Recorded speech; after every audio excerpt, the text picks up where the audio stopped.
boa tarde a todos, é um prazer estar aqui, né, representando o HU e o Ambulatório de Doenças Neuromusculares, né, e trazendo um assunto relativamente desconhecido para todo mundo, de todas as equipes de saúde, inclusive das equipes médicas, né?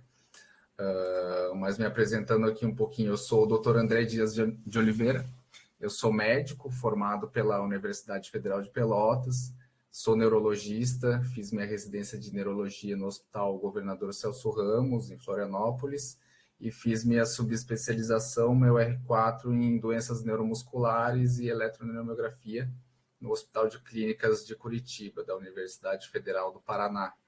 Atualmente eu sou preceptor da residência de neurologia do HU, da UFSC, sou co-coordenador do ambulatório de doenças neuromusculares e coordenador no ambulatório de distúrbios do movimento e eletroneurografista também no HU da UFSC. Eu vim trazer para vocês esse tema aqui, polineuropatia amiloidótica familiar, né, que hoje em dia se chama ATTR-V, forma PN, né? Então, que doença é essa, né? Por que eu vim falar sobre essa doença para vocês aqui, né? Então, aqui nas declarações de conflito de interesse. Então, por que esse motivo? Estima-se que tenham mais de 5 mil casos de pacientes com essa doença no Brasil. Trata-se de uma doença progressiva e fatal, que se não tratada, o paciente vai falecer em um relativamente curto prazo. A apresentação clínica dessa doença ela é variável, principalmente nos sintomas iniciais, que são sintomas inespecíficos, comuns em outras doenças prevalentes na população em geral. Então, geralmente, o paciente começa com algum sintoma, por exemplo, dor e queimação nas mãos e pés, e esses sintomas são atribuídos a outra doença, ou o paciente recebe outro diagnóstico, ou ficam mesmo até como de causa idiopática, né? O tempo de início dos sintomas e o diagnóstico da doença hoje em dia no Brasil é quase de 6 anos, e a expectativa de vida do paciente é de 5 a 15 anos depois que iniciam os sintomas. Então, a grande maioria desses pacientes, eles acabam falecendo sem ter o diagnóstico e sem ter um tratamento. É uma doença rara, né, e como se sabe, de todas as doenças raras que existem, os sintomas são comuns, né, são comuns de outras doenças, e por isso a dificuldade em se fazer o diagnóstico, né? Mas para se fazer o diagnóstico, a gente tem que suspeitar da doença, e para suspeitar da doença, a gente tem que conhecer ela, tem que saber que ela existe, né? Então, esses pacientes, eles vão acabar chegando primeiro no médico de família, antes de chegar no especialista. E eles não vão chegar no especialista se não houver uma suspeita clínica desse paciente. Então, o que significa cada letrinha da doença, né? A significa amiloidose, H de hereditária, que é uma doença autossômica dominante. Lembrando da genética, isso significa que quando a pessoa é portadora da doença, da mutação do gene da doença, ela tem 50% de chance de passar esse gene mutante para a geração seguinte, né? TTR significa transtirretina, que é a proteína disfuncional que vai estar presente nessa doença, e PN é a forma polineuropática, que é o principal sintoma, no caso de nós, da neurologia, que acompanha esse paciente através da polineuropatia. Aqui a gente tem a proteína transtirretina. O que ela é? Ela antigamente era chamada de pré-albumina e ela fisiologicamente no organismo funciona como transporte para tiroxina e para vitamina A. Ela tem essa conformação em tetrâmero aqui, com 4 subunidades, e é produzida principalmente pelo fígado no corpo humano, mas em pequenas quantidades em outros órgãos, como plexo coroide, intestino e epitélio retiniano. E o que acontece nessa doença? Existe uma mutação no gene, no DNA, que faz a produção dessa proteína, que é o gene TTR. Então, a proteína mutante ela vai se dissociar dessa forma aqui em tetrâmero, ela vai ter uma forma em monômero. Esse monômero ele vai ser disfuncional, a proteína não vai funcionar e o organismo também não vai conseguir eliminar essa proteína. Então, o que vai acontecendo? Vão formando agregados de fibrilas amiloides no organismo. Esses agregados eles vão se acumulando nos tecidos do corpo humano inteiro, né? E esses agregados eles vão ganhando função tóxica para os diferentes órgãos. Aqui a gente vê principalmente no nervo periférico, no intestino, no coração, nos rins e nos olhos. E dependendo de onde tem esse agregado, esses acúmulos da proteína anormal, o paciente vai ter sintomas diferentes e as manifestações clínicas também. Então, geralmente, os sintomas iniciam com o acúmulo da proteína amiloide no nervo periférico. Então, o sintoma principal vai ser a polineuropatia, né, que são sintomas de polineuropatia. O paciente pode começar com sensação de dor e parestesias nos pés, nos membros inferiores, depois evoluir para os membros superiores. Então, esses são os sintomas de polineuropatia, são sintomas mais em mãos e pés, geralmente com dor, queimação e perda de sensibilidade térmica e tátil. Outros sintomas iniciais incluem perda de peso, o paciente pode começar a perder peso de forma não intencional, e sintomas autonômicos também, como diarreia, constipação, alteração de diarreia, constipação, disfunção erétil, principalmente em homens sem fatores de risco para tal, hipotensão ortostática, né, o paciente se levanta de uma posição sentada, tem tontura, desmaios, olhos secos e bocas secas. Então, vocês veem aqui que são sintomas inespecíficos, se pegar cada um deles, são sintomas que estão presentes em diversas doenças, principalmente a polineuropatia, aqui que a gente vê doenças prevalentes na população geral, diabetes, por exemplo, pode causar dor e parestesias nos pés. E por isso a dificuldade diagnóstica, né? Então, esses pacientes, eles se beneficiam de um diagnóstico em estágios iniciais, porque o tratamento ele vai ser mais efetivo nessas fases e o paciente vai se beneficiar de não progredir para as fases desabilitantes da doença. Então, essa doença ela foi descrita em 1952 por um português, o Corino de Andrade, uma mulher de 27 anos, e descreveu a doença como mal dos pezinhos, justamente pelos sintomas de dor, queimação na sola dos pés. Então, uma doença que está presente na população já há muito tempo, mas que só recentemente vem sendo feito diagnósticos, principalmente aqui em Santa Catarina. Antes de 2019, não tinham muitos diagnósticos aqui, que eu saiba, não tinham diagnósticos, e hoje em dia, dos últimos 3 anos para cá, a gente já tem cerca de 3 famílias acompanhando com a gente ali no ambulatório de doenças neuromusculares do HU, né? As 3 famílias aqui da região da Grande Florianópolis, né? Então, é uma doença que está distribuída no Brasil todo, só que em Santa Catarina não se tem tantos dados, não se tem o dado de incidência e prevalência, e como sempre aconteceu na história do Brasil, que é uma doença que veio principalmente aqui da região de Portugal, é uma doença que está nessa população há muito tempo, mas que o diagnóstico não era feito anteriormente. Esses pacientes acabavam falecendo sem o diagnóstico. Mas antes de eu falar especificamente sobre a doença, vamos lembrar aqui de alguns conceitos básicos da genética, como é uma doença genética, né? Causada por uma mutação no gene TTR. Esse gene ele vai estar no braço longo do cromossomo 18. Então, aqui nessa figura, a gente vê o DNA, o material genético desenrolado. Vamos relembrar só como é que acontece a produção de uma proteína no corpo humano. Então, o DNA ele acaba produzindo o RNA. A gente vê aqui nessa figura amarela do meio o RNA polimerase lendo o código genético do DNA e produzindo a fita do RNA mensageiro. Esse RNA mensageiro vai ser traduzido por um ribossomo em forma de proteína. Então, lembrando aqui, da questão genética do DNA, cada letrinha, né?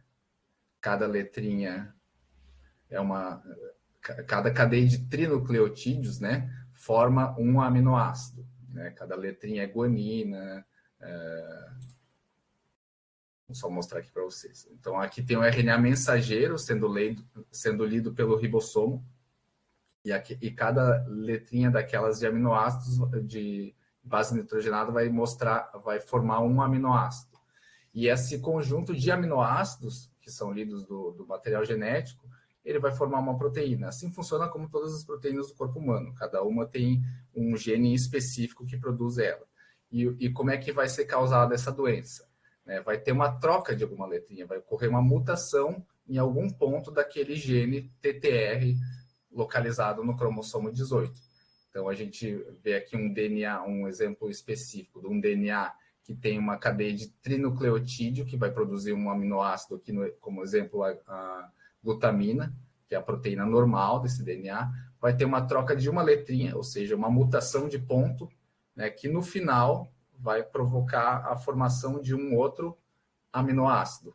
E esse aminoácido vai ser diferente daquela proteína fisiológica. No caso da proteína da transtirretina, ela vai se tornar disfuncional. Aqui tem o gene TTR, já são descritas mais de 150 mutações nesse gene, a maioria delas são patológicas, né? E as mais comuns no Brasil e no mundo são a valina 30-metionina, né? E a valina 122-isoleucina. Então, são mutações. A valina 122-isoleucina é mais comum no Nordeste, em Pernambuco, e a valina 30-metionina em outras regiões nas outras regiões do Brasil, já bastante descritas na região de São Paulo, Rio de Janeiro, Pernambuco e Bahia. Aqui a gente vê que, dependendo do tipo de mutação dentro daquele gene, a gente vai ter uma dissociação de genótipo e fenótipo, né? O que é o genótipo? É a mutação. E o fenótipo é a manifestação clínica da doença. Então, a gente vê que vão ter mutações que vão ser de predomínio de sintoma neuropático, pelo acúmulo da proteína amiloide no nervo periférico. Tem mutações que vão ter predomínio de sintomas cardíacos, às vezes exclusivamente cardíacos. E tem proteínas tem mutações que vão ter um fenótipo misto, ou seja, neuropático e cardíaco. Então, além dessa diferença de genótipo e fenótipo, dependendo do tipo de mutação, os outros sintomas também vão ser de graus variáveis e incidência e prevalência variáveis da doença, de acordo com a deposição do material da proteína amiloide nos tecidos, né?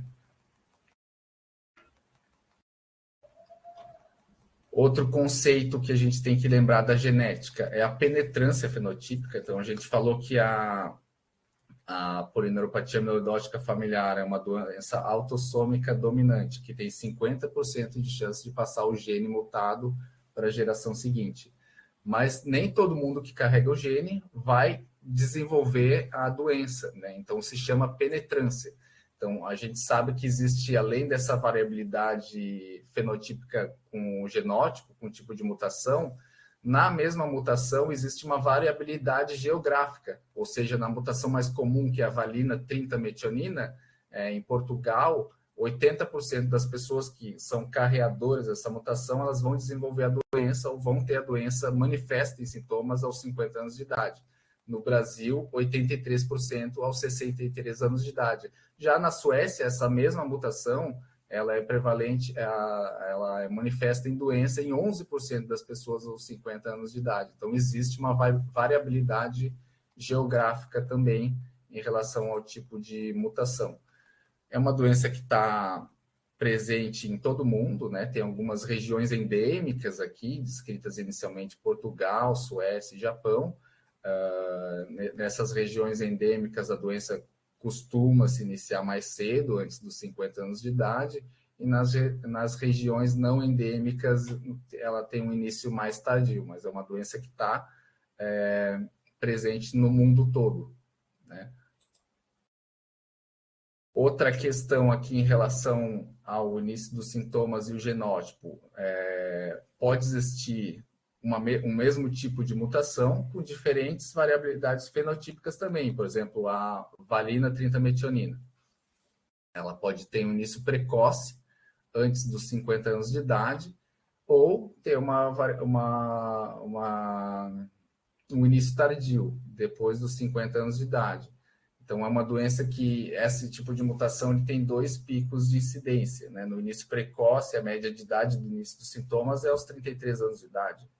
Então, aos 33 anos de idade, a pessoa está no auge da sua vida, está começando a constituir uma família e vai começar a ter sintomas de uma doença grave que vai levar ela a uma debilidade, vai tirar do trabalho, vai trazer prejuízos para a família que dependem dela e a curto prazo, cerca de 10 anos ou 15 anos, esse paciente pode falecer por conta da doença.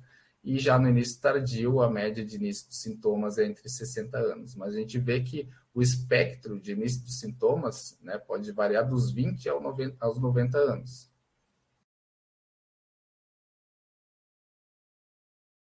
Em relação ao início precoce e tardio, a gente também tem diferenças na maneira como a doença vai se manifestar, né, em relação aos sintomas. No início precoce, ela pode começar como uma neuropatia de fibras finas e disfunção autonômica. Então, o que é uma neuropatia de fibras finas? Né? Clinicamente, o paciente vai sentir muita dor e queimação, principalmente nas solas dos pés, nesse início precoce. Então, é um paciente que vai ter disestesias, queimações, principalmente noturnas à noite. Ele pode ficar cerca de 2, 3 anos com esse tipo de sintoma, antes de progredir para o cometimento das fibras mais grossas, de sensibilidade. E no exame físico se traduz como antes de iniciar com perda sensitiva nos pés e nas mãos. Já no início tardio, as fibras não mielinizadas, essas muito dolorosas, essas fibras finas, elas vão estar relativamente preservadas, e os sintomas autonômicos vão ser menos graves do que no início precoce. No início precoce, às vezes o paciente pode começar com sintomas autonômicos, diarreia, hipotensão postural, antes dos sintomas de neuropáticos. Aqui, os sintomas autonômicos são menos graves e começam depois dos sintomas neuropáticos ou simultaneamente. E, diferentemente do início precoce, que os sintomas neuropáticos começam primeiro nos pés, no início tardio eles podem começar concomitantemente nos membros superiores, nas mãos e nos pés ao mesmo tempo. E os sintomas cardíacos são mais comuns e mais frequentes nesse início tardio. A doença também tem uma evolução mais grave e mais rápida. Então, a gente viu que é uma doença que tem muita variabilidade, né? Variabilidade geográfica, variabilidade de mutações, sintomas diferentes dependendo da mutação, né? Mas quais são esses sintomas, né? Depende de onde a proteína amiloide é acumulada, né? Então, às vezes, que ela pode se acumular em vários órgãos do corpo humano, né?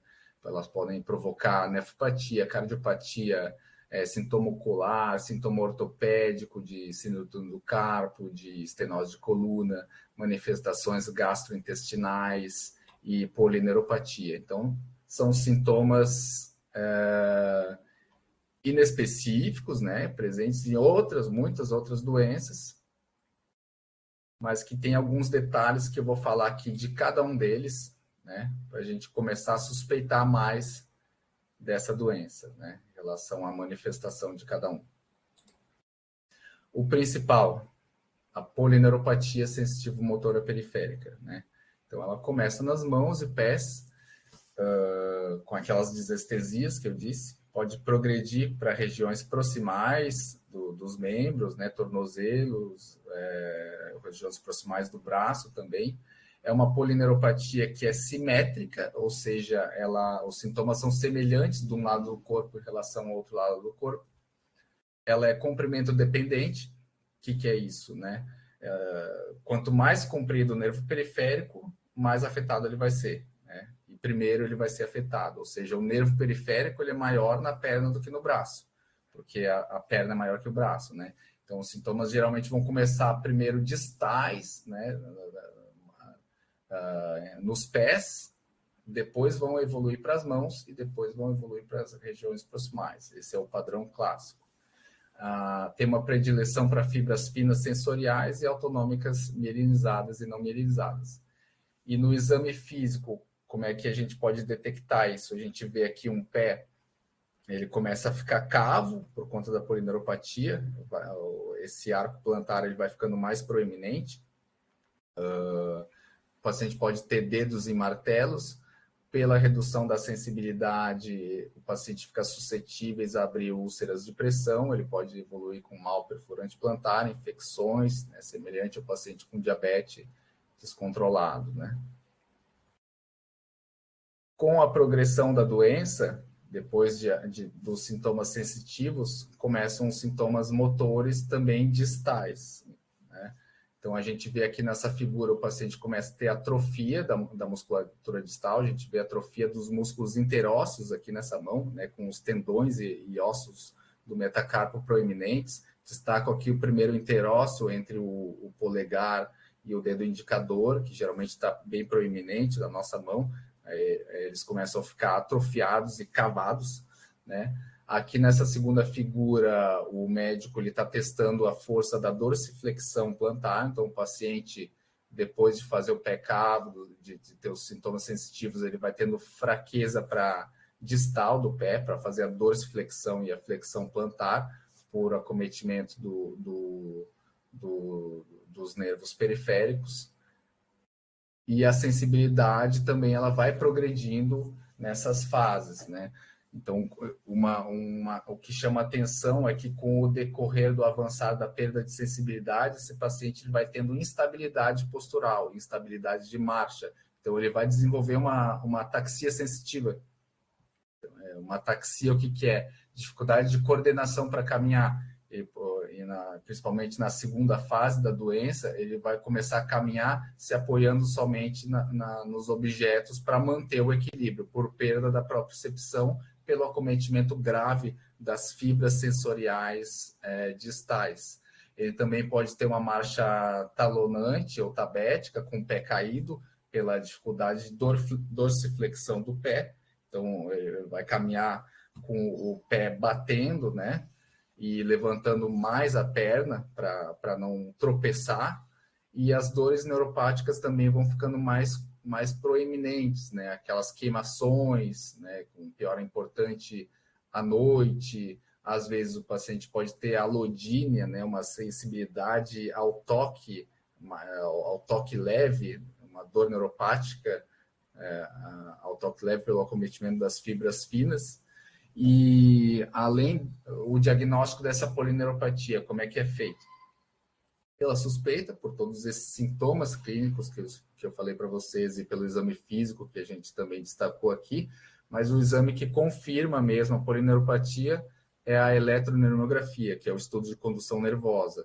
Esse exame é feito analisando as fibras sensitivas e motoras do nervo periférico, o grau de acometimento, se ele é simétrico, se ele é mais distal, se ele é comprimento dependente, e também o grau de degeneração, né? Se é uma lesão mais crônica, mais aguda e mais recente. Então, ele confirma e dá o tipo da polineuropatia, o exame de eletroneuromiografia.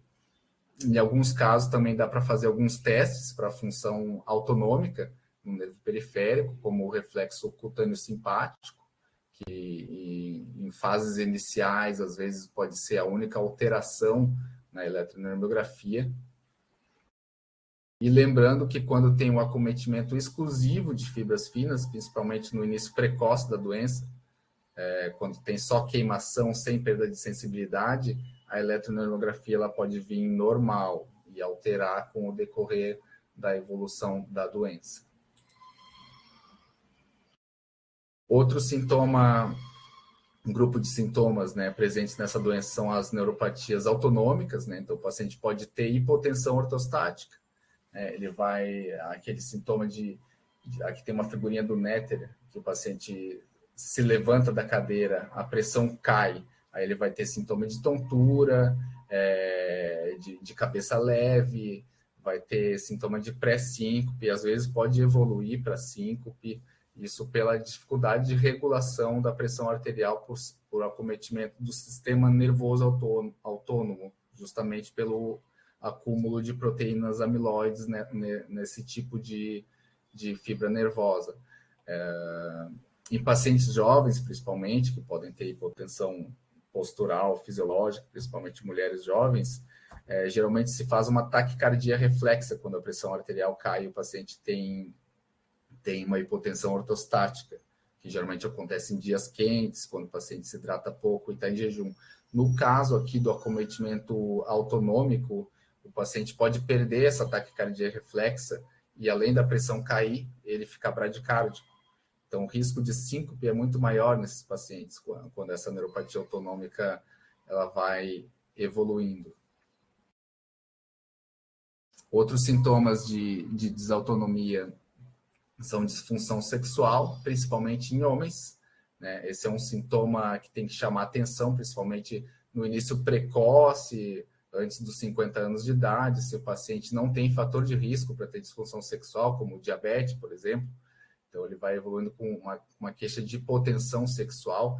Inclusive, tem alguns estudos que sugerem que o diagnóstico precoce no homem é feito relativamente um pouco antes em relação às mulheres, justamente pela hipotensão, a impotência sexual em homens jovens. Isso estudos fora, né? Anomalias de sudoração, né? De sudorese. O paciente pode perder a capacidade de sudorese distal em mãos e pés. Infecção do trato urinário recorrente, devido à retenção urinária, que também é comandado pelo sistema nervoso autônomo. O depósito de fibrilas amiloides também pode acontecer no coração. Então, qual vai ser a manifestação desse depósito amiloide no coração?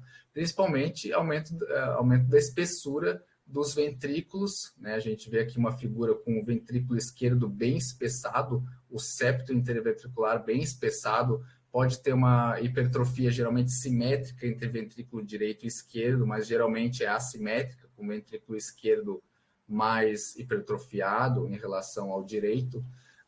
Esse depósito de fibras de proteína amiloide disfuncional também pode acontecer nas válvulas cardíacas, levando a estenose aórtica, insuficiência valvar, insuficiência mitral.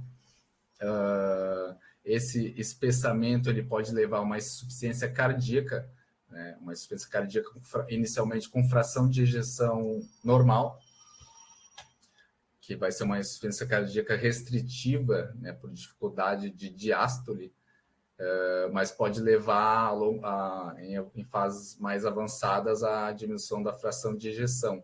Aí o paciente pode ter sintomas de insuficiência cardíaca esquerda, principalmente, com dispneia aos mínimos, aos esforços, ortopneia, dispneia paroxística noturna, pode ficar suscetível a fazer edema agudo de pulmão, e os sintomas de insuficiência cardíaca direita, com edema periférico, hepatomegalia, turgência jugular. Um destaque aqui para suspeitar de depósito amiloide, no caso de uma hipertrofia cardíaca, é o eletrocardiograma, que geralmente quando existe uma cardiomiopatia hipertrófica do hipertenso, que é outro sintoma também bem prevalente, outra doença bem prevalente na população geral, geralmente o complexo QRS está bem aumentado na cardiopatia hipertensiva. No caso aqui, quando o septo interventricular ele começa a ficar aumentado por conta de depósito amiloide, o complexo QRS ele pode ser pequeno no eletrocardiograma, principalmente nas regiões que correspondem ao septo, ali em V1, V2, V3. Inclusive, em alguns casos, o complexo QRS ele pode ter uma onda Q, né, sugerindo uma zona inativa naquela região, justamente porque a hipertrofia desse septo ventricular não vai ser por aumento da musculatura cardíaca, sim pela infiltração do depósito amiloide naquela região. No ecocardiograma, em fases avançadas, pode até ter um aspecto granular da parede do miocárdio. No caso de manifestação cardíaca, então, a gente tem que suspeitar de polineuropatia amiloidótica familiar quando o paciente tiver esses bloqueios de condução, arritmias, hipertrofia cardíaca sem fatores de risco, ou com história familiar, e principalmente se tiver polineuropatia junto, né? E destacar os outros sintomas de desautonomia. As manifestações gastrointestinais incluem náusea, vômito, saciedade precoce, inapetência, diarreia. O paciente pode ter períodos de fezes líquidas e pastosas, uma, duas vezes ao dia, alternar com períodos de hábito intestinal normal. Pode ter constipação grave sem diarreia, pode ter alternância de diarreia com constipação, e pode ter perda de peso não intencional. Então, esses sintomas gastrointestinais, eles são bem importantes, porque eles estão presentes em 60% dos pacientes, principalmente na manifestação precoce da doença antes dos 50 anos de idade.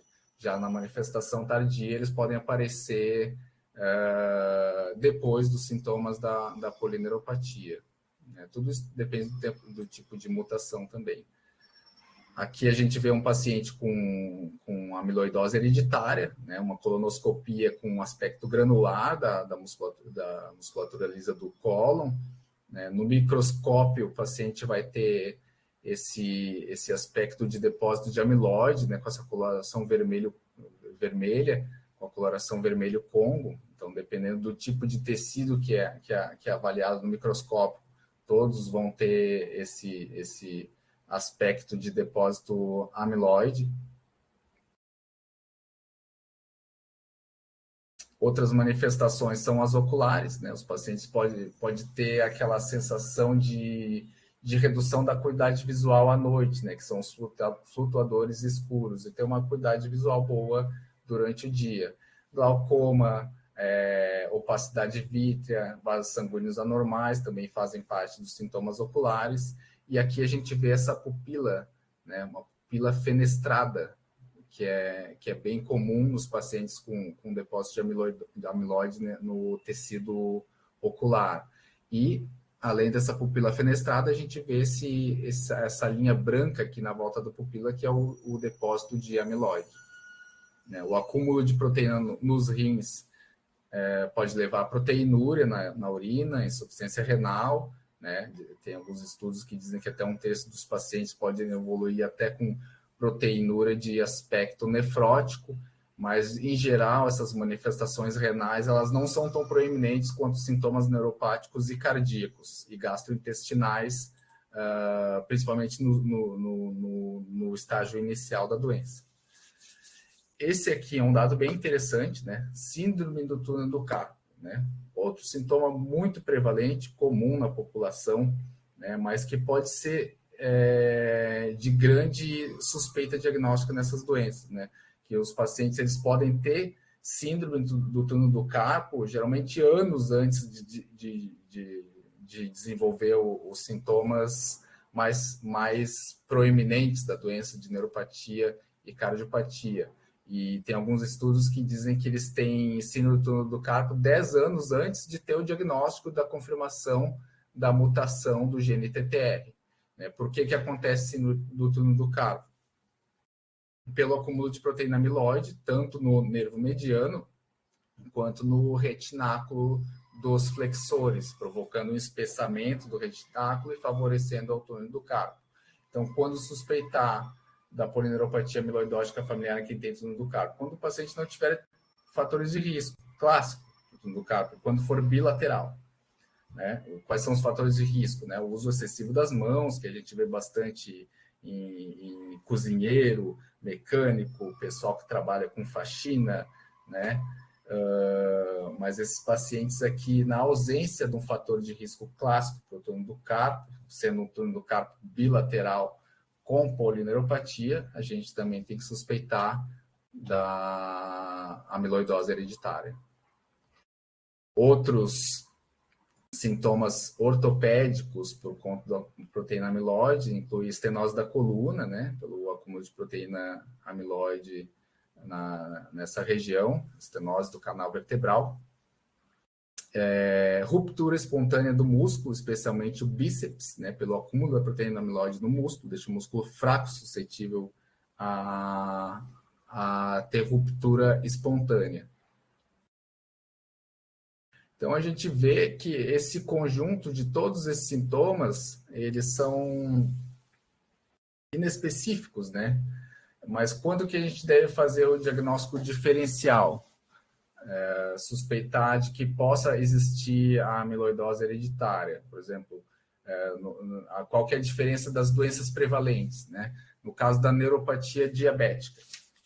A neuropatia diabética, se o paciente tiver um controle glicêmico normal e continuar evoluindo dos sintomas de neuropatia, e principalmente se tiver algum outro sintoma gastrointestinal, de desautonomia, história familiar, a gente tem que pensar na amiloidose hereditária. Outras questões aqui da polineuropatia diabética, a gente vê que geralmente o envolvimento sensitivo ele é muito mais duradouro antes de começar a ter um envolvimento motor. E quando tem um envolvimento motor, ele é geralmente leve. Dificilmente o paciente vai ter instabilidade postural, vai para a cadeira de roda pelo envolvimento motor, no caso do diabetes, principalmente quando os sintomas são nos primeiros anos da doença, né?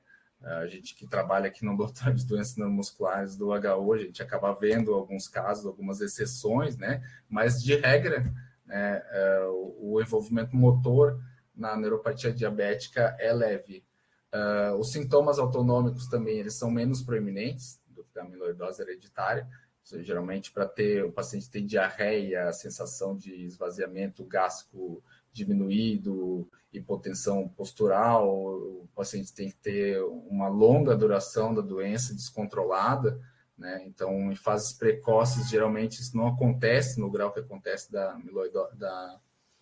amiloidose hereditária, e pelo acometimento de fibras autonômicas e pela dificuldade de regulação da temperatura corporal, a gente vê que os pacientes com amiloidose hereditária eles têm as mãos e pés mais frios em relação ao paciente com diabetes, apesar de que esse é um sintoma de polineuropatia em geral, né? Mas os da amiloidose hereditária, geralmente esse sintoma ele é mais proeminente.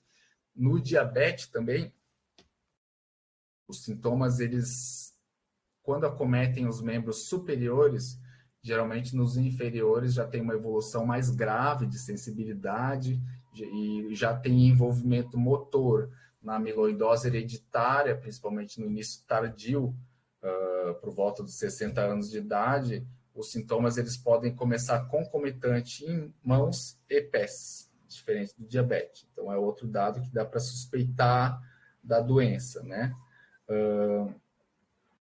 Outra coisa, o diabetes ele faz uma neuropatia mais axonal, sensitiva motora. A amiloidose ele pode ter achados mistos com lesões axonais e desmielizante, né? Esses achados são vistos somente na eletroneurografia, no exame físico não tem como diferenciar, mas é outra questão que dá para levar em consideração. Outra doença também que acaba sendo diagnosticada erroneamente em alguns casos é a polirradiculoneuropatia desmielizante inflamatória crônica, né? Só que essa é uma doença, outra doença neuromuscular que a gente vê aqui no nosso ambulatório, é uma doença autoimune contra as raízes nervosas que, diferente desse acometimento comprimento dependente, né? Ele pode fazer fraqueza proximal, né, para elevar braços e pernas, e distal, né, em mãos e pés. Então, acomete proximal e distal, motor e sensitivo ao mesmo tempo. Só que em alguns casos de amiloidose hereditária, que não é a regra, né, esses sintomas podem simular o CIDP. Então, quando suspeitar, quando o paciente estiver tratando para o CIDP e não responder ao tratamento, e quando tiver esse tipo de polineuropatia com algum outro sintoma que a gente falou ali atrás, em relação à desautonomia, sintoma cardíaco, história familiar. Em relação às outras causas clássicas de polineuropatia, a gente tem que destacar bastante aqui as neuropatias tóxicas, né? Neuropatia pelo abuso de álcool, que pode dar polineuropatia. Então, se o paciente não tem história de abuso de álcool, né? Às vezes pode ser atribuído a isso, mas se ele parou de beber e continua progredindo da neuropatia, com estabilidade de marcha, com sintomas autonômicos, cardíacos, a gente também é outro fator que tem que pensar na amiloidose hereditária. Outras neuropatias tóxicas também incluem os usos de talidomida e quimioterápicos. Essas três aqui de baixo, doença de Fabry, Charcot-Marie, neuropatia autonômica sensorial hereditária, são outras três doenças genéticas que a gente diferencia aqui no nosso ambulatório, né, quando o paciente tem história familiar, a gente diferencia da PAF por alguns pequenos detalhes. Né? No caso da doença de Fabry, o paciente pode ter neuropatia de fibras finas em idades mais precoces, né? Mas a diferença é que ele não vai ter tanto sintoma autonômico e não vai ter envolvimento motor proeminente que nem na amiloidose hereditária. Ele pode ter alguns sinais também que lembram a doença, como angioqueratomas de pele, lesões arroxeadas na região inguinal, AVC isquêmico precoce e a deficiência da enzima faz o diagnóstico. A doença de Charcot-Marie é outra doença hereditária, também que pode ser tanto dominante quanto recessiva, e o paciente geralmente tem perda de sensibilidade leve e tem um envolvimento motor mais proeminente do que o sensitivo no exame físico, e pouco envolvimento autonômico. E já nas neuropatias autonômicas sensoriais hereditárias, esses pacientes eles não têm envolvimento motor, quase nenhum. Outro diagnóstico diferencial da amiloidose hereditária é a amiloidose adquirida, né, principalmente por cadeias leves. Aí o paciente vai ter uma gamopatia monoclonal no soro, né?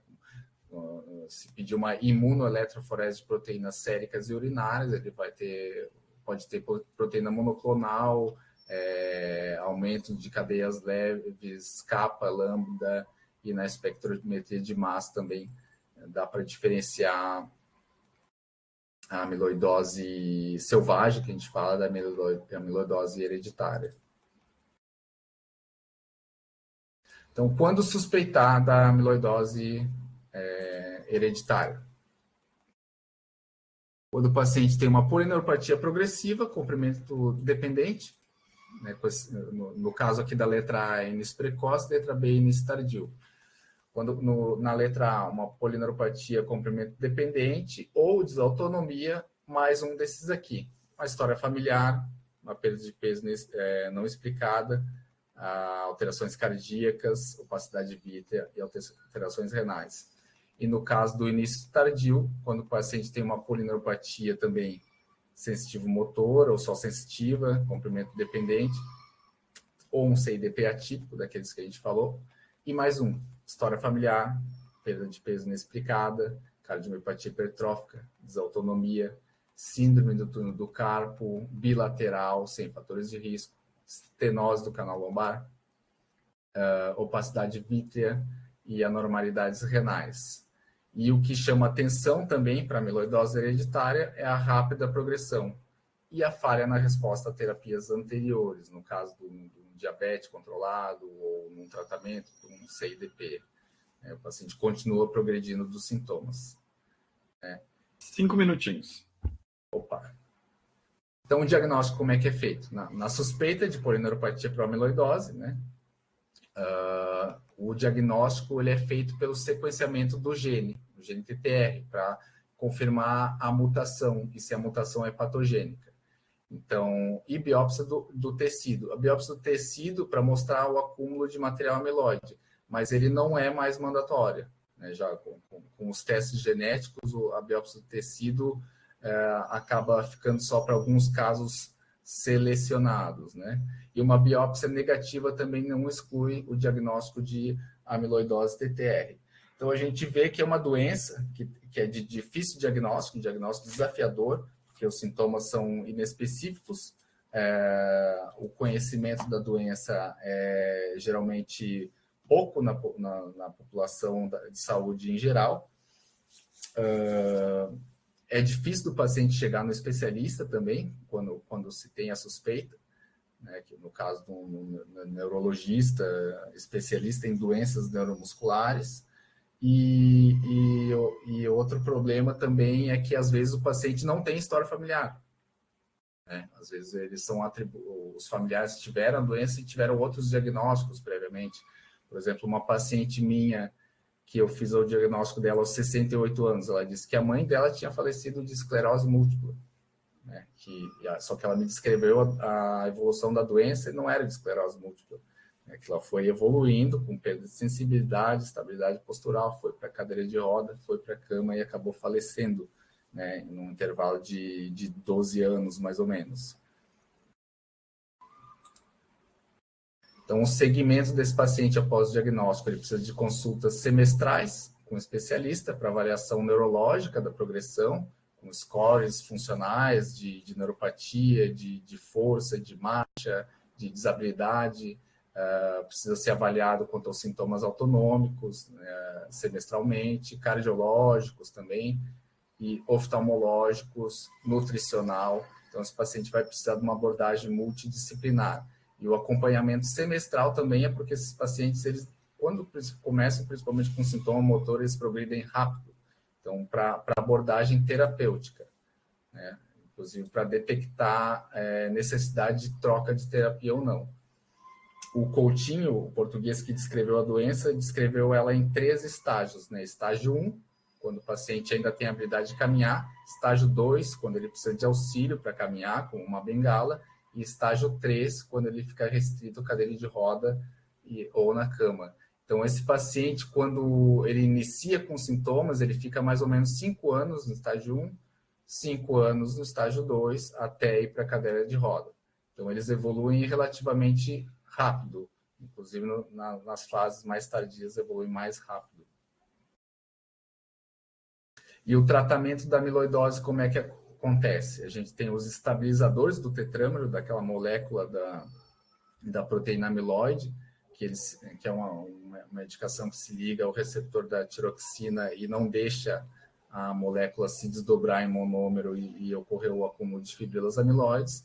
E também tem os inibidores da síntese da proteína, com medicações que agem quebrando o RNA mensageiro que vai produzir aquela proteína amiloide, né? E o transplante hepático, que era o tratamento feito na década de 90, que hoje em dia está em desuso com essas novas terapias que têm surgido. Essas terapias, elas podem estabilizar a doença e principalmente nas fases iniciais dela. Então, quais são as mensagens finais? A gente está falando aqui de uma doença rara, progressiva, incapacitante, e se não for tratada, ela vai ser fatal. Uma doença que é subdiagnosticada, que tem sintomas inespecíficos em comum com outras doenças e condições clínicas, e que existem opções terapêuticas que podem mudar o curso dessa doença. O diagnóstico precoce é fundamental para esses pacientes, principalmente para receber a terapia em tratamento em tempo hábil, antes que haja desabilidade motora, né? E a escolha adequada do tratamento também é feita para cada caso, já com o especialista, e o acompanhamento e segmento com o especialista depois do diagnóstico também é fundamental para avaliar as necessidades daquele paciente em relação aos sintomas e a progressão da doença e oferecer o melhor e o mais adequado para aquele paciente, para o que ele precisa, né? Então, é isso que eu tinha para falar. Eu só queria fazer uma lembrança, né, que como aqui a gente está falando sobre os profissionais de atenção à primária, à saúde, né, só para eles saberem que a gente no HU tem equipe especializada para fazer esse acompanhamento a longo prazo desses pacientes, né, mas a gente vê que às vezes o paciente tem dificuldade em chegar na gente lá no HU, né, tem vários... acho que tem outras famílias com diagnóstico no estado, que eu não sei se elas estão sendo acompanhadas ou não, mas vou pedir para o pessoal que tem né, acompanha ou sabe de algum paciente que já tem o diagnóstico firmado, que nos acompanhe, porque a gente não tem dados em Santa Catarina, a gente quer começar a montar, fazer um banco de dados sobre esses pacientes, né? E, inclusive, quando a gente começa a acompanhar uma família ali no HU, a gente chama os familiares para conversar com eles e testar os assintomáticos, né? Depois de assinar um termo de consentimento, porque os assintomáticos a gente teria que acompanhar também, teoricamente, pelo menos uma vez por ano, com um exame físico, anamnese, às vezes algum exame direcionado, se tiver suspeita, se tiver algum sintoma, para detectar precocemente alguma alteração e começar a tratar esses pacientes precocemente, porque os pacientes que chegaram para nós, geralmente eles já tinham algum comprometimento motor ou de instabilidade de marcha, né? Mas os familiares deles, eles têm a chance de ter o diagnóstico em fase precoce e receber o tratamento em fase precoce também. Só que ali no HU, os familiares, eles não, às vezes não vêm, às vezes não aparece, às vezes não sabem que existem. Então, acho que seria interessante estimular os familiares a virem também, até para conversar com a gente. Depois a gente tem geneticista, a gente faz aconselhamento genético também, né? Porque os pacientes que têm o diagnóstico sem sintoma, eles vão precisar ser acompanhados também pelo neurologista e por um psicólogo também. Então, só pedir para, caso tenha já algum diagnóstico, que encaminhe para nós. E como é que funciona o encaminhamento do posto de saúde para o HU, né? A gente não tem vaga CISREG direto, então tem que encaminhar o paciente para a equipe de neurologia do HU, que internamente, depois de receber a primeira consulta no ambulatório de neurologia geral, ele é direcionado para as subespecialidades, inclusive o ambulatório de doenças neuromusculares. Acho que é isso, Djalma. Eu agradeço bastante o convite da equipe e espero, pelo menos, ter passado um pouquinho da informação e do conhecimento sobre essa doença rara, mas que é catastrófica, né, se não for tratada.